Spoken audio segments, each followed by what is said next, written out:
Sa totoo po, ano kami, told you so, parang gano'n. Kasi matagal na pong namin pinupoint out yan, na yung statements mismo nung Duterte family ang magagamit or gagamitin ng korte to decide.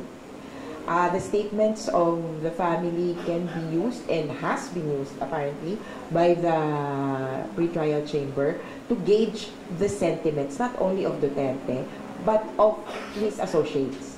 Kung anong gagawin nila, kung makalaya, kung anong gagawin nila, kung ano. Ang sabi nga ng mga biktima, wala bang mga GC itong mga to, yung legal team tsaka yung family, kasi hindi magkatugma.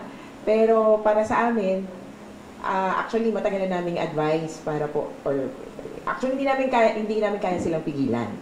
Number one, do as you want, but we can and we will use the information that we get everywhere, including your supporters, as part of the case that we are building. Because the Dutertes are not just, kumbaga hindi lang naman si Rodrigo Duterte ang kalaban po namin dito eh. Ang kalaban po namin buong DDS, Davao Death Squad, at pati Davao Diehard Duterte Diehard supporters. Yung pong kasong ito, hindi po ito simpleng para lang patungkol dun sa patayan. Kasi kung patayan lang, ang hahabulin lang namin dito, or ang makahabol namin dito, yung mismong pumatay, mismong kumalabit ng gatilyo.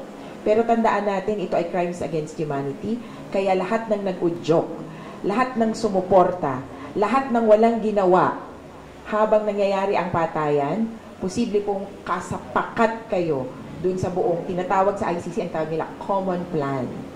So, huwag po malito kasi yun yung term lang nila kapag parang yun yung instructions, pangkalahatang plano para isagawa ang patayan.